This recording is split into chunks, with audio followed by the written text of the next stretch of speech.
अब हम करेंगे क्वेश्चन नंबर 29 का और पार्ट। इसमें हमें कहा है shown below is a circle with centre O. एक सर्कल है जिसका सेंटर ओ है। आगे लिखा है tangents are drawn at points A and C such that they intersect at point B. दो टेंजेंट ड्रॉ की गई है पॉइंट ए पे और एक पॉइंट सी पे। पॉइंटर पे ध्यान देना बच्चा। पॉइंट ए और पॉइंट सी पे दो टेंजेंट है और दोनों टेंजेंट बी पे इंटरसेक्ट कर रहे हैं। ये हमें गिवन है। और इसके अलावा हमें कहा है कि ओ ए इज परपेंडिकुलर ऑन ओसी। देखो ये ओ ए और ओसी दोनों रेडियस है और दोनों एक दूसरे के परपेंडिकुलर है। अगर ओ ए और ओसी परपेंडिकुलर है तो ये वाला एंगल हमारा 90 डिग्री रहेगा। ये माइंड में रखना।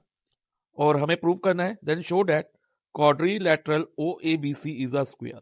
कि quadrilateral O A B C एक स्क्वायर है, ये हमें शो करना है। तो हम गिवन और टू प्रूफ लिख देंगे। अब मैं डायरेक्ट प्रूफ पे आता हूँ। गिवन और टू प्रूफ आप लिख ही लोगे बच्चा। अब प्रूफ ध्यान से समझना बच्चा। हमें क्वाड्रिलैटरल ओ ए बी सी को स्क्वायर प्रूफ करना है। तो स्क्वायर प्रूफ करने के लिए हमें बच्चा एक तो इसको रेक्टेंगल प्रूफ करना होगा। इस क्वाड्रिलेटरल को ओ ए बी सी को रेक्टेंगल प्रूफ करना होगा और साथ में उसका एक पेयर एडजेसेंट साइड का, कोई भी एक पेयर एडजेसेंट साइड का इक्वल लाना होगा। अगर हम ये कर दे ना, रेक्टेंगल प्रूफ कर दे और किसी एक पेयर को एडजेसेंट साइड के इक्वल ले आए, तो हम इस क्वाड्रिलेटरल को स्क्वायर कह सकते हैं। ओके, क्योंकि स्क्वायर एक रेक्टेंगल होता है जिसमें एडजेसेंट साइड इक्वल होती है। तो अब एडजेसेंट साइड क्या होती है ये भी ध्यान से समझो बच्चा। लाइक ओ ए और ओ सी एडजेसेंट है जिनमें कॉमन पॉइंट होगा। जैसे ओ ए और ओ सी में ओ है, इसी तरह से ओ सी और सी बी में सी कॉमन पॉइंट है। सी बी और बी ए एडजेसेंट है। सी बी और बी ए क्योंकि दोनों में बी कॉमन पॉइंट है, तो ये एडजेसेंट साइड होती है। तो हमें कोई एक पेयर एडजेसेंट साइड का इक्वल लाना है। तो हमें दो चीजें करनी है, एक तो इस कोऑर्डिनेटर को रेक्टेंगल प्रूव करना है और किसी एक पेयर ऑफ एडजेसेंट साइड को इक्वल प्रूव करना है। तो हम करते हैं बच्चा। तो पहले हम इस कोऑर्डिनेटर को रेक्टेंगल प्रूव करेंगे। और रेक्टेंगल क्या होता है बच्चा? रेक्टेंगल वो कोऑर्डिनेटर है जिसमें ईच एंगल 90 डिग्री की मेजर का होता है। हर एंगल 90 डिग्री का होता है। तो हम क्या करेंगे, ओ ए बी सी के हर एंगल को 90 डिग्री प्रूव करेंगे। वो बहुत आसान है बच्चा। हमने एक थ्योरम करी है सर्कल चैप्टर में, that tangent drawn to a circle is perpendicular to the radius. जो टेंजेंट होते हैं वो परपेंडिकुलर होते हैं किस पे? रेडियस पे। तो इस सेंस में हम ये कह सकते हैं कि B A perpendicular on O A and B C perpendicular on O C. और रीजन दोनों का सेम रहेगा, tangent to the circle are perpendicular to the radius. और ये रीजन हम यहाँ मेंशन भी करेंगे।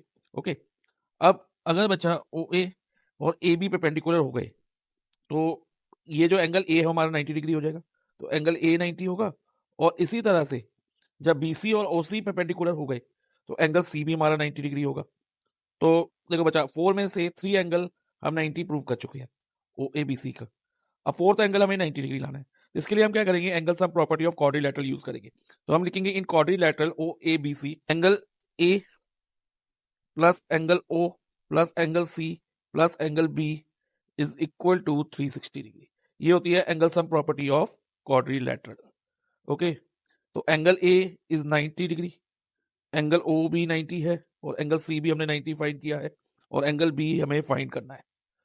देखो बच्चा, 90 प्लस 90 प्लस 90 270। तो ये हो जाएगा 270 plus angle B is equal to 360। Then हमारा एंगल बी क्या होगा बच्चा? 360 माइनस ये जो 270 है ये आरएचएस में जाके माइनस 270 हो जाएगा और 360 माइनस 270 इज 90 डिग्री। तो इससे एंगल बी भी हमारा 90 डिग्री आ गया। अब each angle of O A B C हमारा क्या है? 90 डिग्री है। हर एक एंगल 90 डिग्री है। तो अब हम स्टेटमेंट देंगे, since each angle of O A B C measure 90 degree therefore O A B C is a rectangle. इसे हम स्टेटमेंट 1 मार्क कर लेंगे।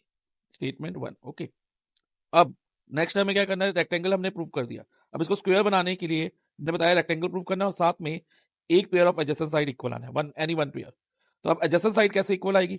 वो तो बच्चा आप ये कर सकते हो कि एक O A is equal to O C radius of same circle ले सकते हो, या ये भी कर सकते हो B A and B C tangent from an external point are equal in length. दोनों में से कुछ भी ले लो।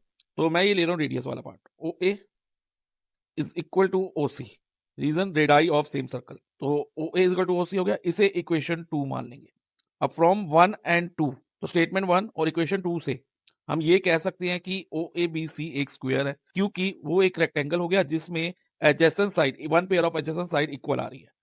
तो हम कह देंगे O A B C is a square और यही हमने प्रूव करना था। So hence prove.